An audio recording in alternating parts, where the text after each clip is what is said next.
Y con respecto a la tarea uno,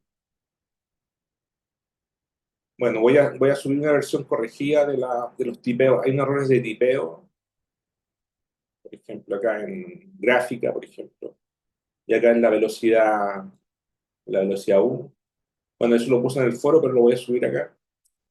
Eh, entonces, la parte A, ya está resuelta, es como un regalo de Pascua. Eh, Está resuelta en el apunte. Si ustedes van al apunte eh, de fluidos, aquí, si ustedes van a la parte, o sea, la parte coordenadas cartesianas la hicimos para un solo teta, para teta igual 45 grados, ¿cierto? Ahí,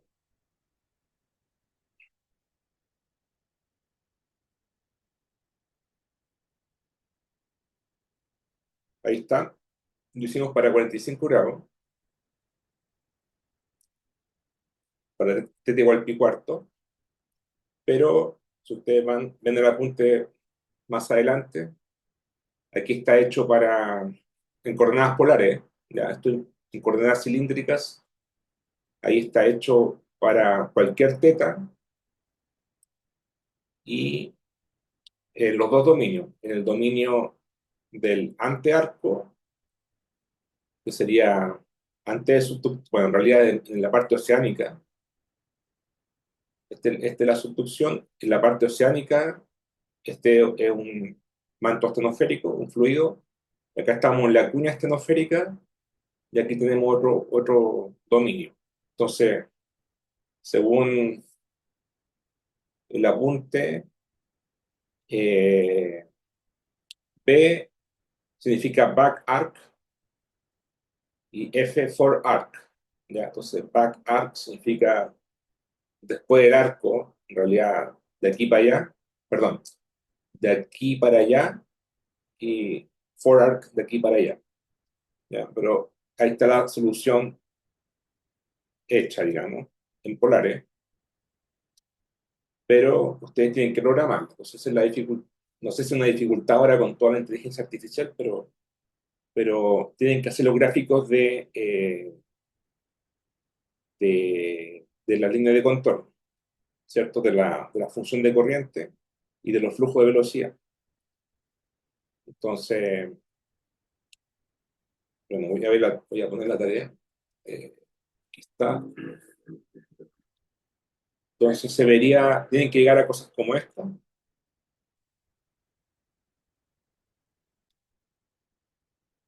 cosas como esa, ¿cierto? Entre el dominio esta es una solución tipo chilena, o sea, subduce hacia la derecha, ahí está la parte oceánica, el flujo, la línea de corriente, y acá está el flujo en la cuña atmosférica. Y los vectores, esto es en grilla, ¿cierto? Tienen que hacer grillas con la línea de contorno y hacer el campo de velocidad en los mismos dominios. ¿Ya? Entonces, si ustedes programan bien en la parte en polares, la escriben en cartesiana, o sea, transforman de polaridad cartesiana al final, sí. O sea, una vez que tengan esto, por ejemplo, tengan el BR, por ejemplo, pero con las constantes determinadas, que las constantes están determinadas acá, ahí está el B, ahí está el A más B, ya. Eh,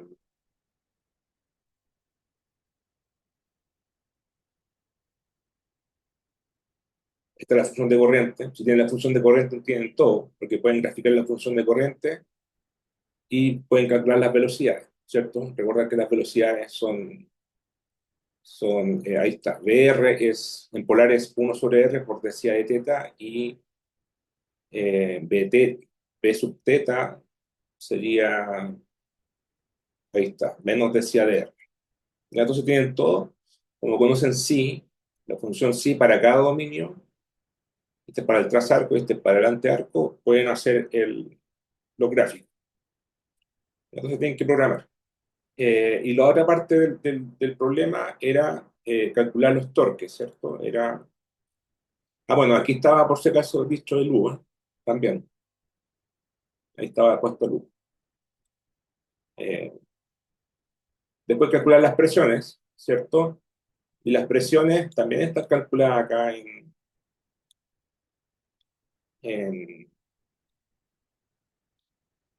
entiendo, en el apunte.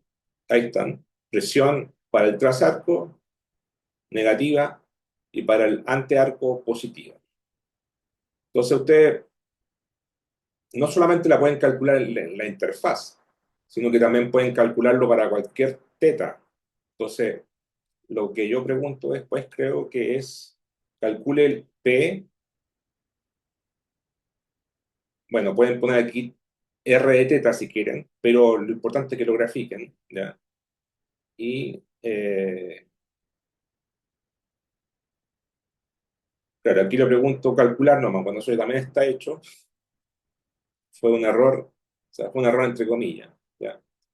Eh, no, ya, calcúlelo y después expréselo en teta y en R, digamos, si quieren, ya eso ya lo tienen, y grafiquen el torque de esta forma, en la suma de los dos torques, si quieren, la magnitud en función de teta. Ya esto es un gráfico dado de teta, pero sería bueno que graficaran, si ya tienen P, si tienen P de R de teta, ¿por qué no hacer un gráfico de esto mismo para P? Ya, eso les va a servir para interpretar después los resultados y ver dónde hay mayor presión de fluido y dónde hay menos. Ya, hay menor presión acá o acá en la interfaz. Bueno, eso lo pueden responder al graficar.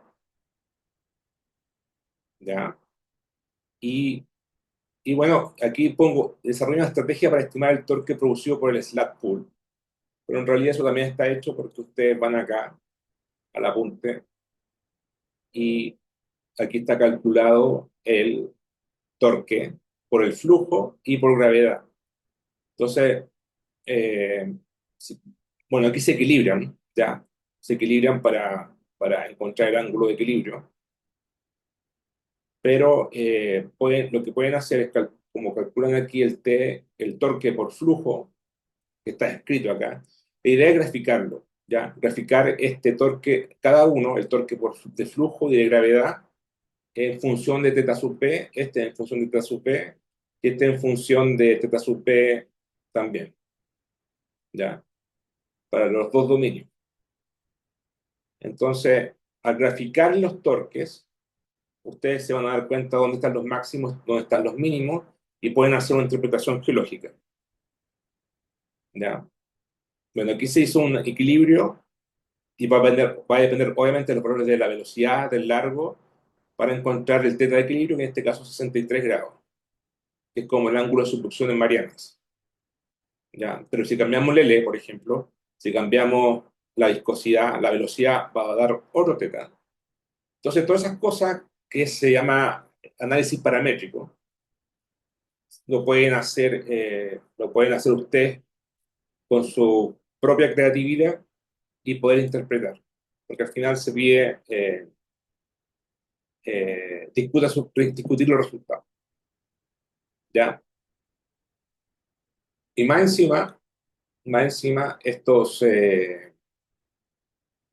sea, claro, está hecho acá, pero más encima me di cuenta que si ustedes, yo subí unos papers, una material docente, y acá puse bibliografía complementaria, y ustedes bajan el paper de Mackenzie, que es un paper clásico ya, del año 69, y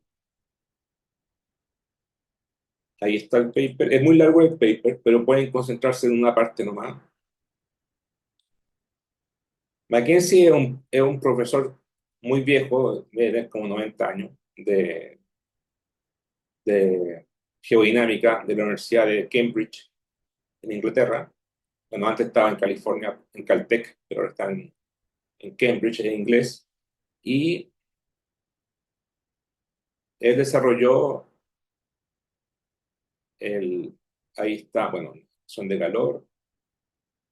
Y aquí está, bueno, esto es del curso de geodinámica para calcular la isoterma en una zona de subducción, pero también entiendo que hizo el problema de, ahí está, de velocidad BZ en polares, el mismo que está en el apunte, ahí está hecho, ¿ya?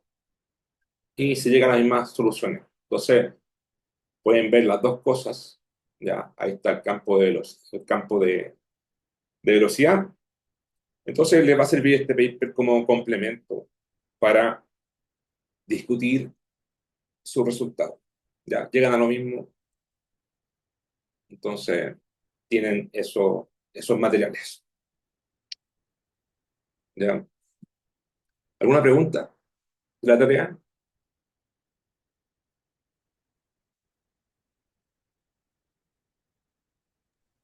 Ninguna, profe. Muchas gracias.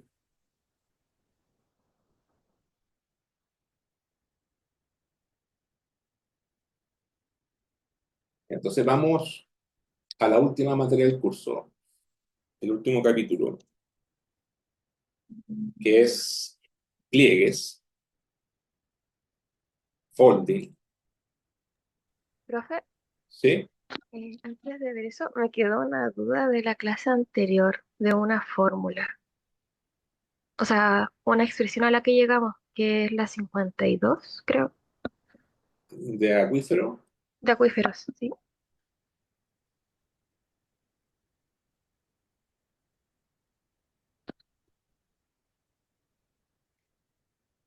No sé si la puede mostrar.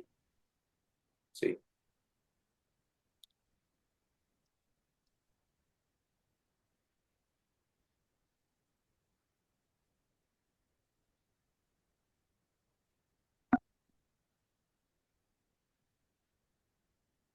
Ya, es que ahí cuando sustituyo el S igual R, eh, bueno, ese R phi, R tilde phi, y la ecuación 51 en la 50 ahí. em, Como que a mí se me va un R y me queda un 2 en la derecha. Y lo vi varias veces y me sigue quedando así. Está la En la ecuación. 52. Ah, ya, 52. Ya. Está en R de más, ¿eso es lo que querías decir? Sí, y parece que a la derecha falta un 2 también. Porque si vamos a la 50 o sea, los pi se van y debería irse un R también. Eh,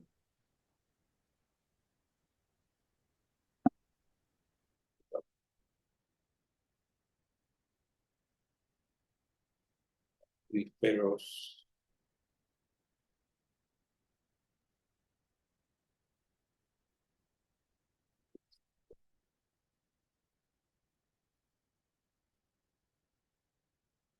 A ver. Es, exacto, suelos acuíferos.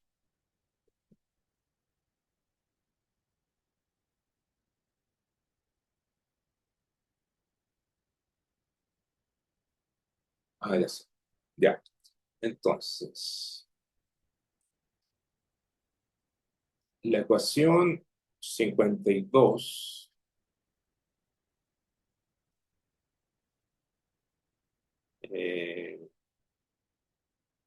voy a verlo así. Lo voy a comparar con el apunte. Está, puede ser un error de tipeo. Sí. El látex, eh,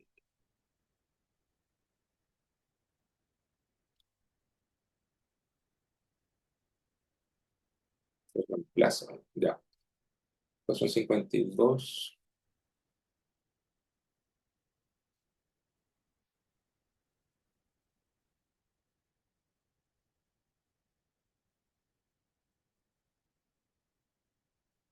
Ya, este es el capítulo 6, perdón.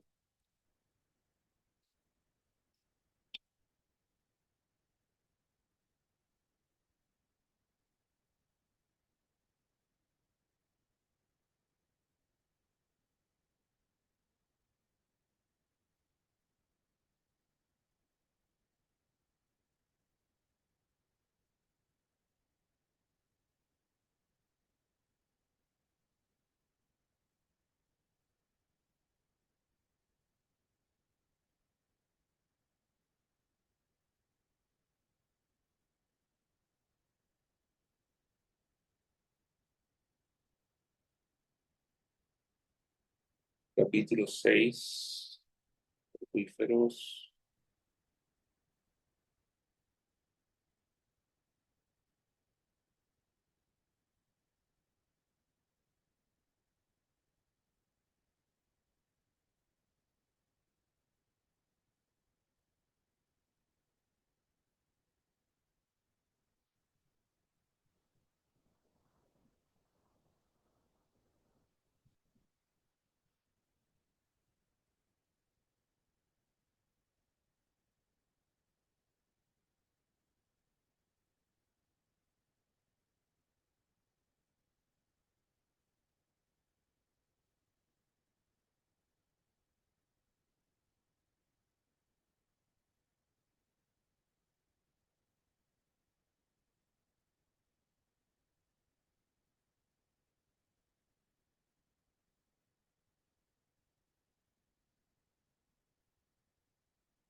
Acuíferos.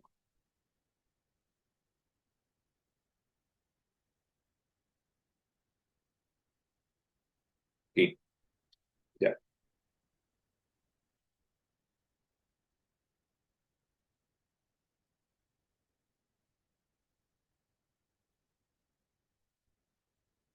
ya.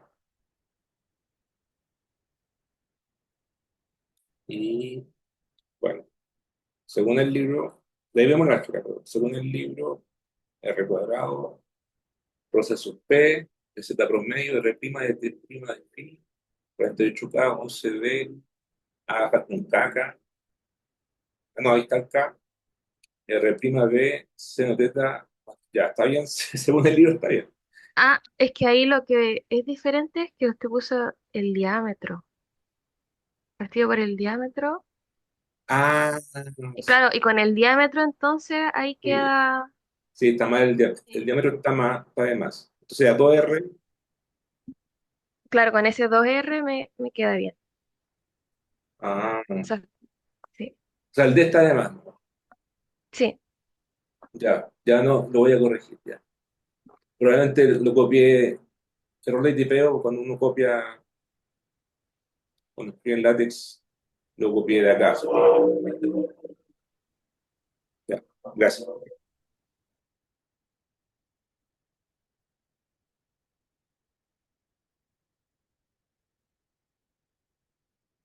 Ya,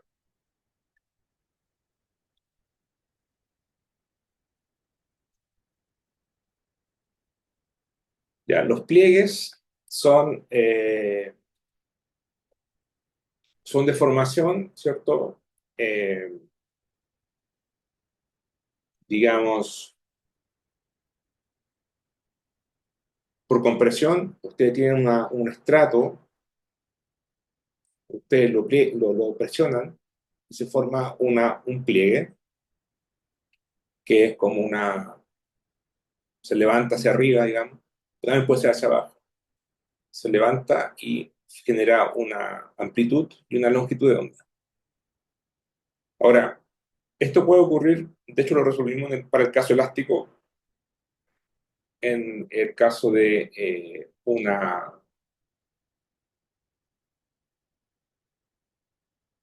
una, eh, una placa elástica que la poníamos presión y se formaba un buckling, un- una presión, pero estaba empotrado a los costados, ¿cierto? Pero bueno, acá el problema es un poco distinto porque tenemos una placa elástica, tenemos un estrato elástico pero este se mueve en un ambiente fluido, es decir, el entorno, la roca de acá y la roca de acá es viscosa. Entonces, si es viscosa, entonces el fluido puede resistir este pliegue, ¿cierto? Puede resistir el pliegue y la física es un poco distinta. Entonces ya no sería elástico. O sea, esto sí es elástico, pero el entorno es viscoso. Sería un problema elasto-viscoso. Y se tiene que resolver de forma muy parecida al problema del rebote postglacial. ¿Se acuerdan? Cuando resolvimos el rebote postglacial, si vemos el apunte, eh,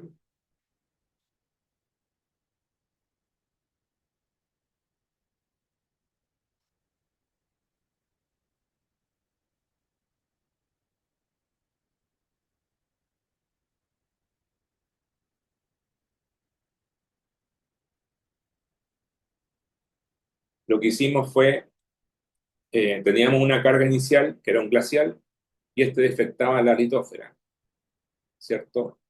Y después la litósfera se derritía y formaba una flexura inicial, omega WM sub 0 por un coseno, y después esto dependía del tiempo, ya, dependía del tiempo. Esto también es un problema elastoviscoso.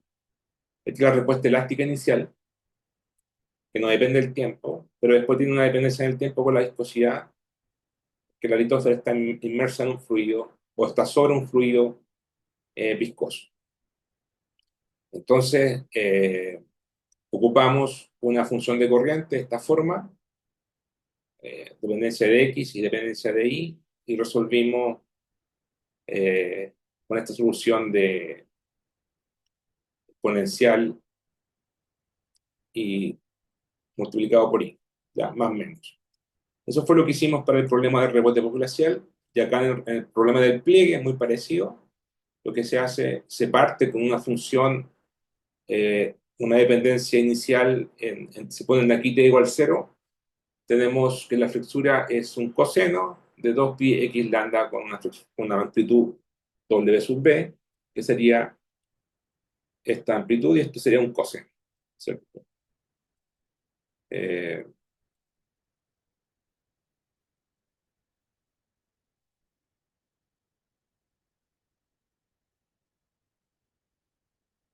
sea, en realidad esto es un seno, ¿cierto? Si ponemos aquí el eje, pero depende de donde pongamos el eje, el x igual 0, pero de la forma sinusoidal.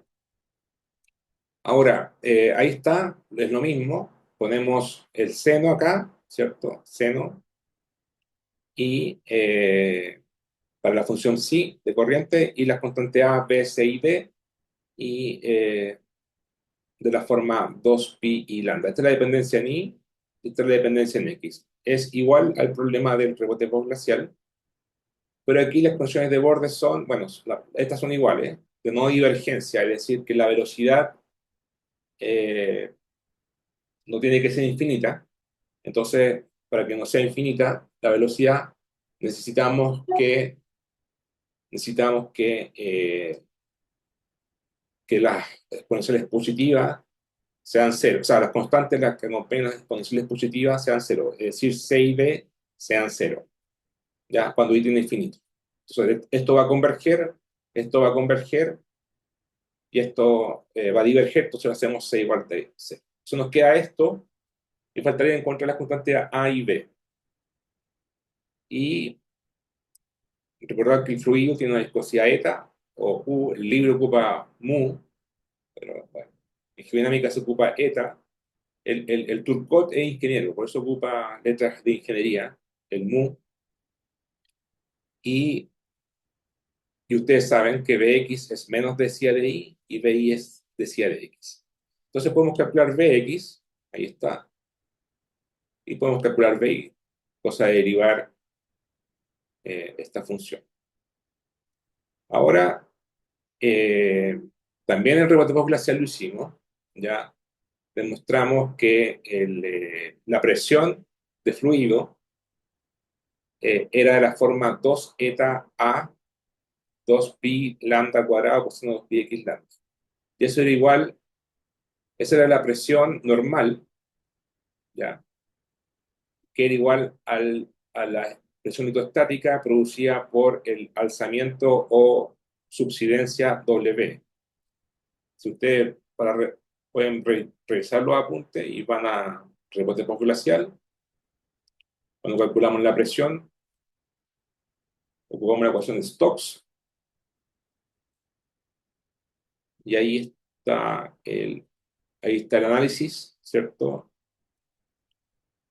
Y calculamos P, y ese P vale esto, vale 2, vale 2, comparemos,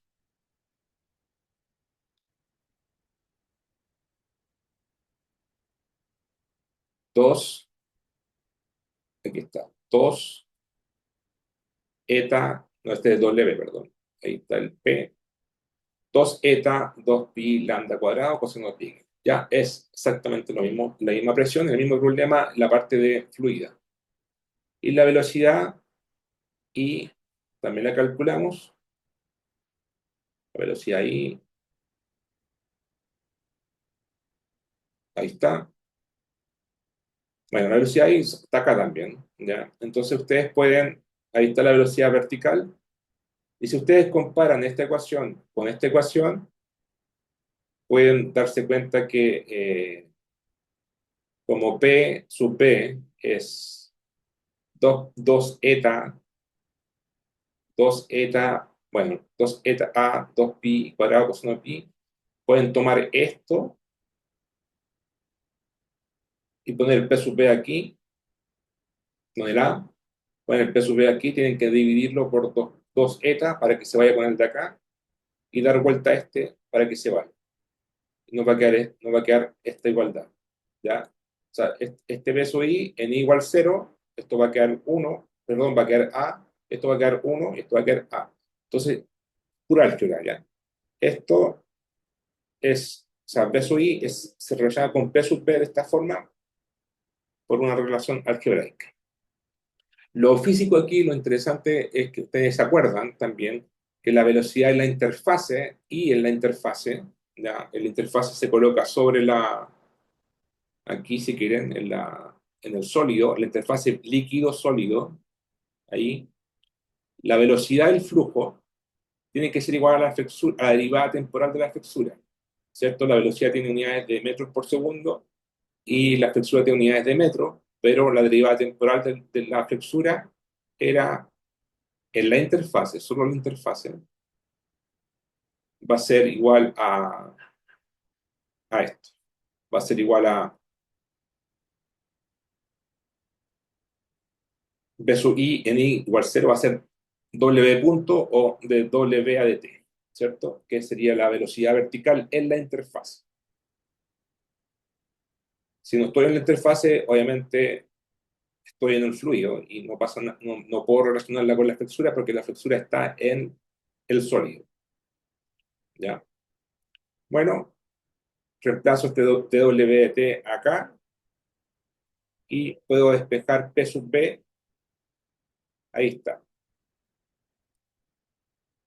¿ya? Entonces tengo una relación para P sub B y TWT. Ahora, de la misma forma como lo hicimos en el problema de rebote glacial, ¿cierto? Nosotros dijimos que la presión de fluido, no, este es el problema del diapiro, ¿ya? Que tendríamos, ¿qué significa T y B? B significa bottom, abajo, acá abajo, y T top, acá arriba. O sea, la presión en la interfase de aquí, en el techo, y el otro la presión en la base, ¿ya? Techo y base también puede ser en español. Techo, este es base del estrato, sería techo.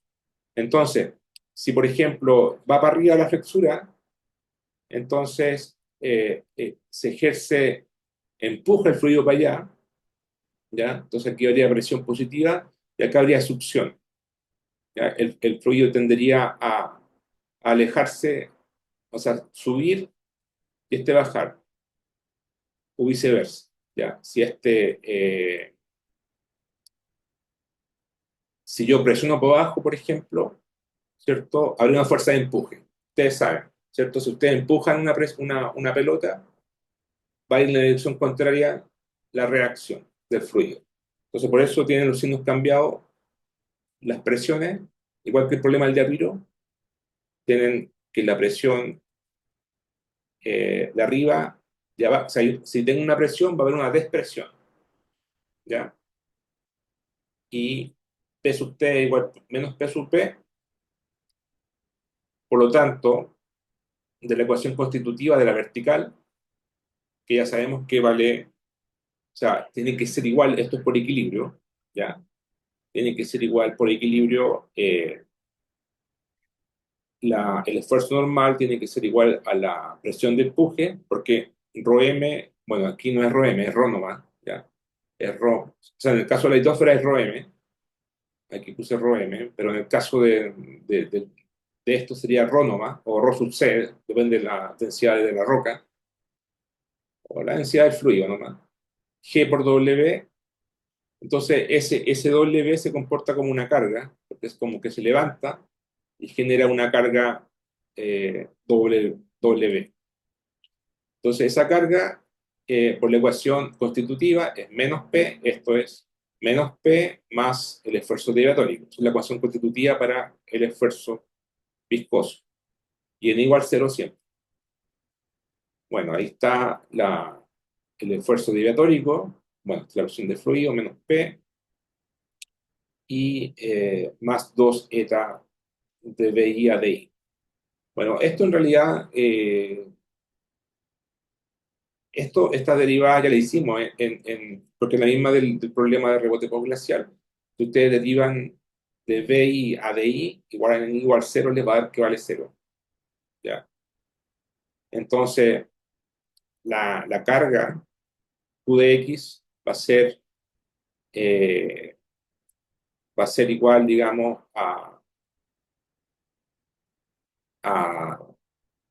eh, menos P, menos P,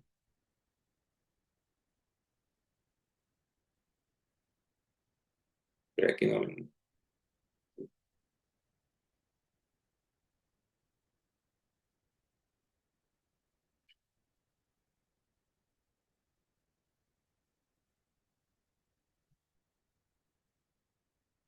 Ah, sí, PT menos P, ¿por qué?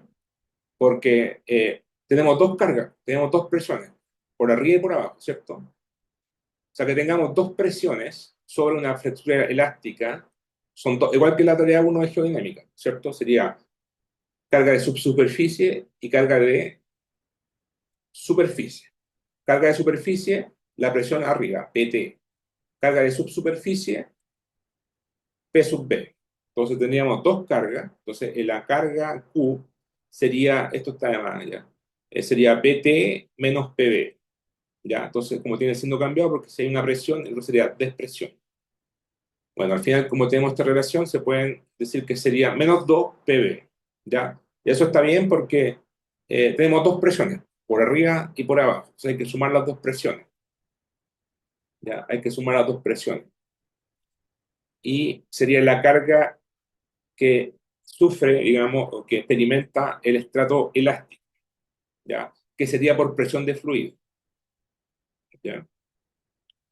Entonces, si yo tiro para arriba, una va a ser de presión y la otra va a ser de succión, o si tiro para abajo, se va a invertir, ¿ya? Se va a invertir las presiones.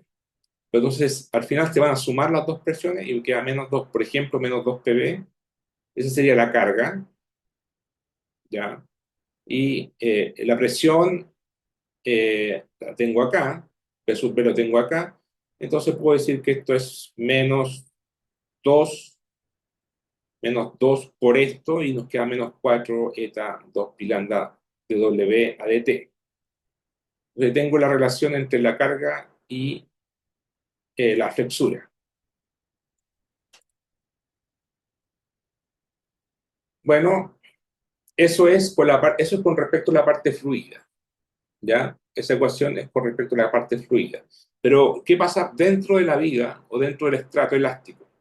Bueno, como el estrato es elástico y sólido, podemos ocupar la ecuación de flexura, la misma que vimos en geodinámica, en elasticidad, que es esta ecuación. La rigidez flexural por la cuarta derivada de W más P por la segunda derivada de W igual Q de X. Entonces, como conocemos Q de X, que ahí está, que es por una cosa meramente fluida, noten que esta carga es dependiente de la viscosidad y del tiempo, ya va variando en el tiempo. Nos queda esta ecuación, la ecuación 7. Ustedes saben del control de ayer que D es la rigidez flexural, E por T sub E al cubo por 12, 1 menos 1 cuadrado. Bueno, como conocemos W de la ecuación 1, ahí está, derivamos con respecto al tiempo, lo ponemos ahí, ¿ya? Y también conocemos W con respecto a X, ahí está, derivamos 4 veces y 2 veces, lo ponemos ahí y ahí, y vamos a encontrar el tiempo de crecimiento del pliegue, el T sub A, ¿ya? ¿Se acuerdan del diapiro? El tiempo del crecimiento del diapiro, bueno, aquí es el tiempo de crecimiento del pliegue, y que depende de la geometría, o sea, depende de la longitud de onda, lambda, y de la viscosidad. Y de la presión, obviamente, la presión es muy importante. O sea, es una fuerza compresiva, ¿ya? Por unidad de largo, el P tilde. Y también va a depender de la rigidez de la viga, ¿cierto? De la viga del estrato elástico. Entonces aquí, esto es genérico, pero quizás nos interesa calcular la longitud de onda que minimiza el tiempo de crecimiento. ¿Por qué queríamos un tiempo mínimo? Porque obviamente nos interesa el caso con mínima, el caso más rápido o el de mínima energía, ¿cierto? Como naturaleza óptima, podemos, me interesa ese caso. Entonces, para calcular el tiempo mínimo, simplemente hay que derivar con respecto a lambda, igualamos a cero, y obtenemos que esa es la longitud de onda, ¿ya? De la perturbación que crece más rápido. Si reemplazamos el D, que es la rigidez flexural, en la ecuación 9, y este P se puede relacionar con el espesor elástico. Bueno, este P yo les dije que es una fuerza, ¿cierto? Es una fuerza lineal por unidad de largo y es constante. Este P es una fuerza y se le puede asociar siempre un sigma, ¿cierto? Por el espesor elástico, porque actúa sobre el espesor de la viga. Entonces sería un cierto sigma, que es una variable, por el espesor elástico. Entonces mejor lo escribo así, sigma por T sub E o sigma por H. Y ese P tilde lo reemplazo acá y nos queda, y reemplazo el D también, esta expresión de aquí, la rigidez flexural, lo reemplazo acá, y nos va a quedar la ecuación 10 para lambda. Entonces ahí vemos una relación entre lambda, H y sigma. Y bueno, E y nu son constantes elásticas que dependen de cada roca.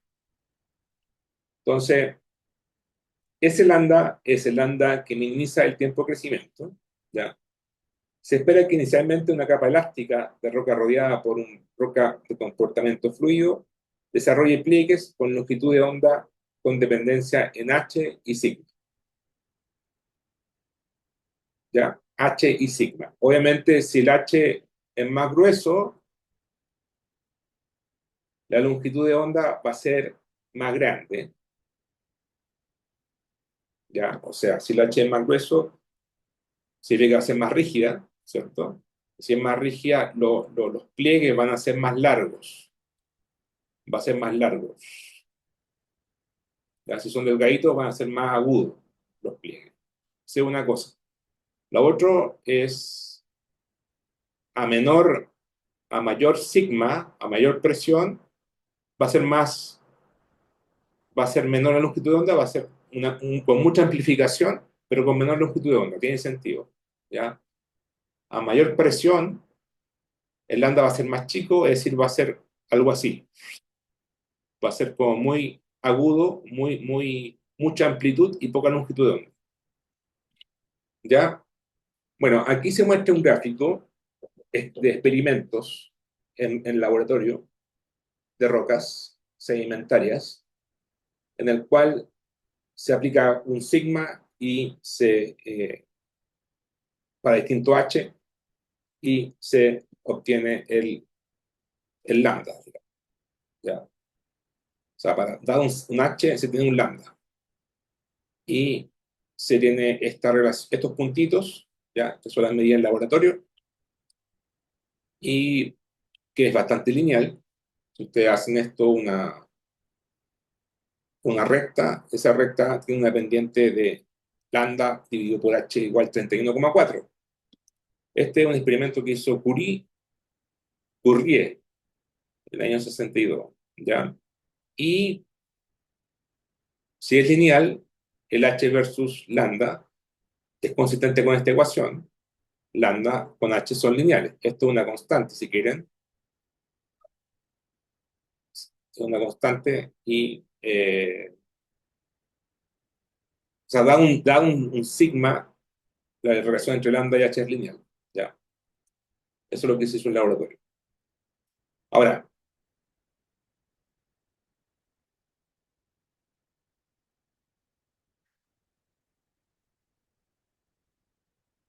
la figura 2 muestra una amplia variedad de pliegues, ¿cierto? Y el mejor ajuste ocurre con lambda dividido por h 3,31,4. Si ustedes pasan el h dividiendo por acá, pasan el h dividiendo por acá, y el pi también, o sea, no, el lambda dividido por h y ponen 31,4, que es el ajuste empírico, le va a dar que la constante que queda aquí, bueno, sin contar el pi se puede se calcula, pero lo, que lo variable aquí, el e, el nu y el sigma, son,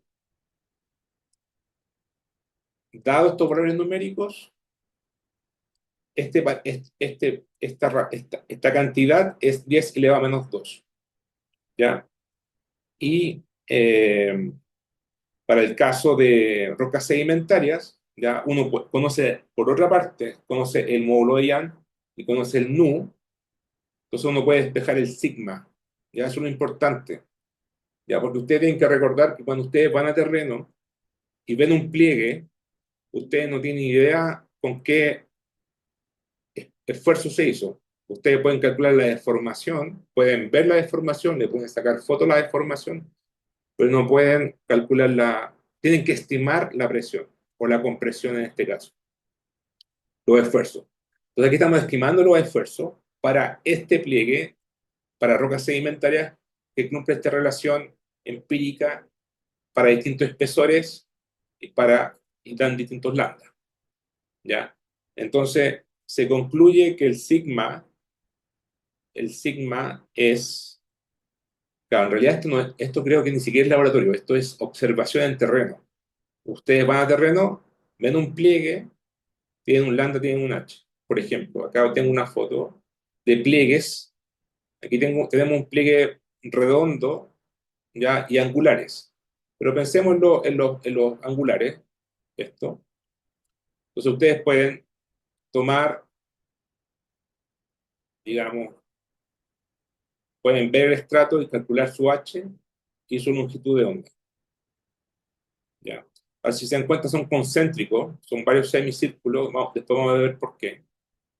¿Ya? Pero hay dos tipos, están los pliegues redondeados, como esto, o como esto, y están los pliegues angulares, como estos, que se le conocen pliegues formación chevron, ¿ya?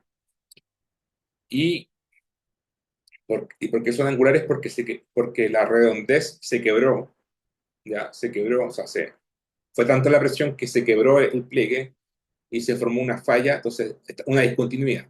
Entonces ya no es elástico, se superó el máximo nivel de esfuerzo y se quebró. Ya. Este es un quiebre, ¿cierto? Es un quiebre. Estos puntos son quiebres. Acá también vemos una formación chevron. Aquí la parte redonda se quebró. Igual cuando ustedes tienen una regla, ¿cierto? Y le aplican flexión, la flexionan, puede romperse y se forma una especie de triángulo o una V invertida. ¿Ya? Eso fue lo que pasó para este tipo de pliegue y estos son los pliegues que todavía no se han roto, son redondeados. Bueno, la cosa es que Curry, me imagino que midió en terreno el lambda y el h, los puso acá para rocas sedimentarias y calculó, o sea, graficó los puntos y encontró que lambda dividido por h 31,4, por lo cual implica que nu, o sea, perdón, que sigma es 530 megapascales para producir la presión. O sea, es la compresión necesaria para producir los pliegues. Ahora, ¿eso es mucho o es poco? Bueno, pareciera que fuera mucho, porque si ustedes lo comparan con la presión hidrostática de la base de la corteza, eso es como 200 megapascales, aquí estamos hablando de 530, pero aquí tenemos que aplicar compresión. Entonces, si ustedes recuerdan, se requiere más energía para comprimir que para romper enfriamiento en tensión. Entonces se debe aplicar mucha fuerza, mucha energía para producir los pliegues. ¿Ya? Entonces, eh, esa, esa cantidad de presión es la misma compresión para muchas rocas sedimentarias a profundidades de 2 a 5. Yo diría un poco más, pero eso es lo que dice según Turcotte. Pero igual es una presión elevada, pero para producir un pliegue igual se requiere energía. Entonces está bien. 530 parece una muy buena estimación, lo cual implica que este modelo no está tan mal y responde bien a una reología elastoviscosa. ¿Ya? Y ahí tenemos los pliegues que están ahí en la naturaleza. Ahora, con respecto a los pliegues angulares, a medida que aumenta la amplitud de un pliegue, su longitud de onda disminuye algo, ¿cierto? Obvio. O sea, si usted eh, se aumenta la amplitud, se aumenta la amplitud, o sea, no, mejor visto acá. Si esta amplitud aumenta, significa que comprimí más y su longitud de onda se puso más, ¿cierto? Su longitud de onda se achicó. Su longitud de onda se achica y se levanta más. Su amplitud aumenta. O sea, mayor amplitud, menor longitud de onda. Entonces, a medida que aumenta la amplitud de un pliegue, su longitud de onda disminuye. Y eventualmente el esfuerzo, y si yo aplico mucha presión, ¿qué va a pasar? Se va a alcanzar el límite elástico. Nosotros ya vimos fallamiento en geodinámica. Si se alcanza el límite elástico, ya deja de ser elástico y se puede fallar, se puede romper. Entonces la capa elástica entonces se fractura o se quiebra y va a ceder plásticamente en los puntos máximos de torque de flexión. Bueno, eso es donde, cuando se va a alcanzar el quiebre, estos quiebres, bueno, estos quiebres de los pliegues, va a alcanzar donde los torques de flexión, los bending moments, sean máximos, obvio, ¿cierto? Uno va a esperar que algo se rompe en el lugar donde haya mayor esfuerzo. Y eso ocurre simplemente, como ustedes saben que el bending moment M es menos D por segunda derivada de W, que es la curvatura, esto es la curvatura. Entonces, a mayor curvatura, máxima curvatura, es donde se espera que se quiebre. Entonces, si ustedes toman la flexura de la parte de la ecuación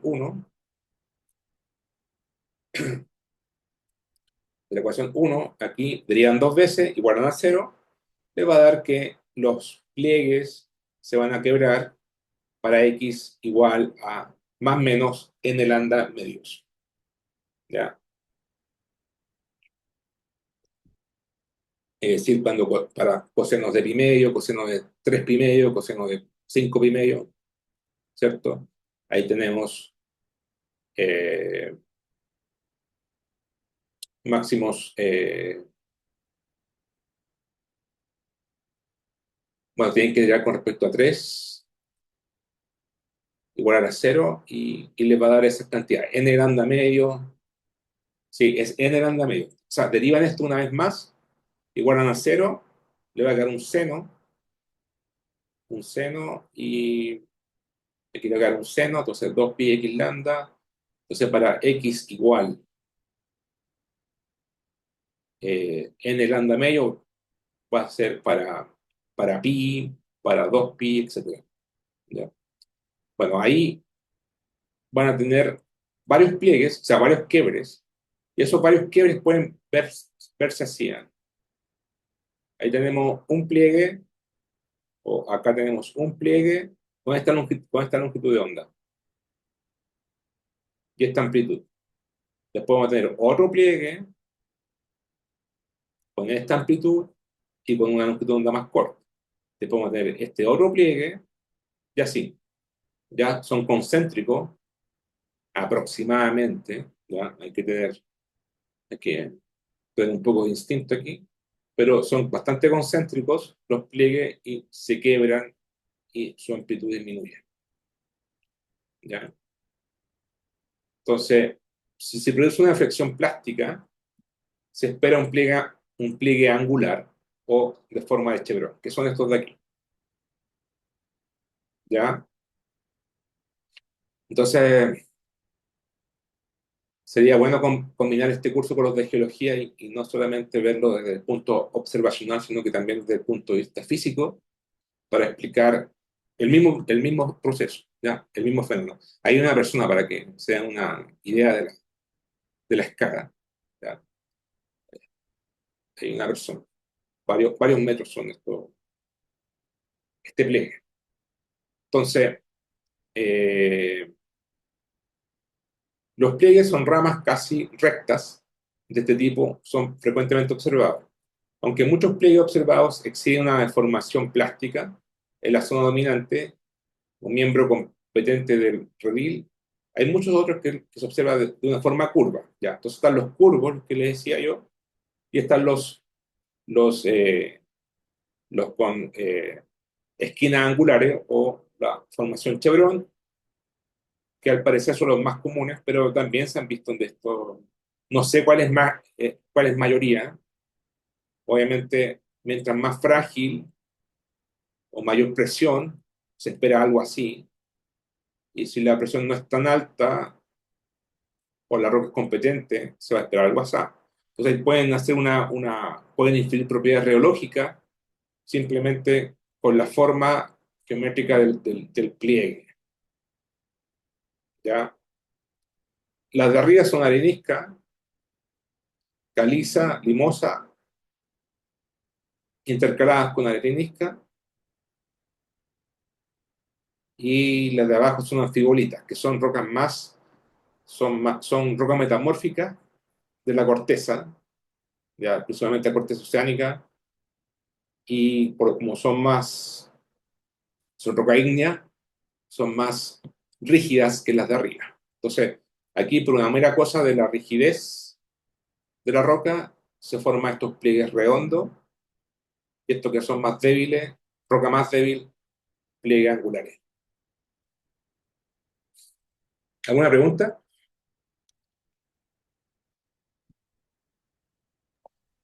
No, profe. Ya, entonces, lo que vamos a hacer en la próxima clase, que es la última, vamos a hacer eh, para un pliegue curvo, como el que está acá abajo, para las tribolitas, por ejemplo, vamos a modelarlo esto un poco más complicado, ¿ya? Y porque aquí estamos asumiendo que el estrato es elástico, ¿cierto? Aquí asumimos que el estrato era elástico, que esto era elástico y esto era viscoso. Pero en realidad, si se forma un pliegue, también puede tener una cierta viscosidad el estrato de adentro, ¿ya? Entonces, vamos a primero a desarrollar una teoría de plegamiento, que es la teoría de plegamiento de Biot, ¿ya? En la cual se asume que, bueno, obviamente la viscosidad del estrato es mucho más grande que la viscosidad del entorno, o sea, la viscosidad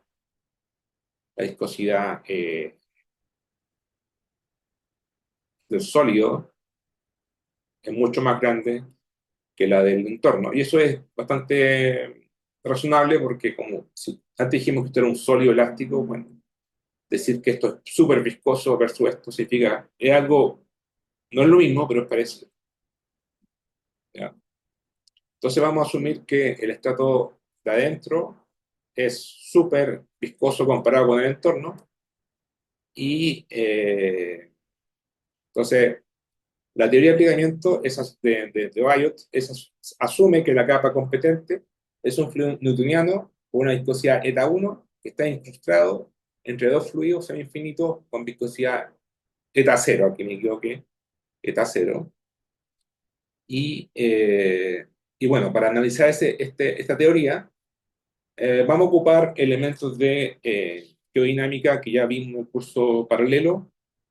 Vamos a ocupar la ecuación de flexura y de bending. Según eso vamos a deducir una ecuación, la ecuación de Biot para una viga elasto-viscosa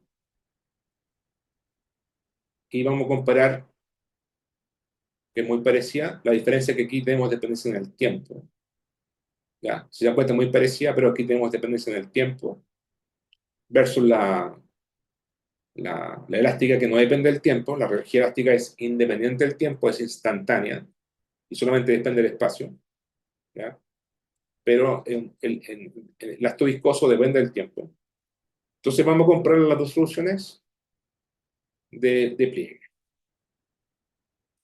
Ya, eso sería la última, la clase del martes. Ya, Eh, ya pues, recuerdan el control del miércoles a las 8:30, va a ser no sé si lo publicó el auxiliar, el Ignacio, creo que en la misma sala de clase de auxiliar. Y como puede que necesiten más tiempo, no habría clase de geodinámica, el de a las 10, así que pueden tener más tiempo el miércoles. ¿Ya? De todas formas, el martes clase. ¿Ya? Ya, que les vaya bien. Chao. Gracias, profe. Chao. Chao. No, profe, gracias. Chao. Gracias, profe. Tengo una consulta Sí, sí. antes de. Usted comentó que el paper de Mackenzie Sí, nos puede ayudar un poco en la tarea. Y sí. siendo que el paper comentó que es más o menos extenso, ¿cuál era, en qué página se encontraría lo relevante? Sí, a ver, Mackenzie. Sí, el paper, bueno, sí, es largo. De hecho, sirve para este curso y el otro. Eh, pero, digamos, esto es termodinámica. Por ejemplo, la sección 2 es para el otro curso, pero para este curso es la parte aquí, la parte 3, Flow within the mantle. Entonces, todo esto, esto, esto, esto, esto, hasta acá. Es la sección 3, ¿ya? La sección 3 no, porque lo demás Ya, es termodinámica. Pero sirve para otro curso otra parte. Pero bueno, para la tarea era eso. Ujú. Eso. Ya, ya, profe, cuídese que le vaya bien. Igual, gracias, chao. Chao.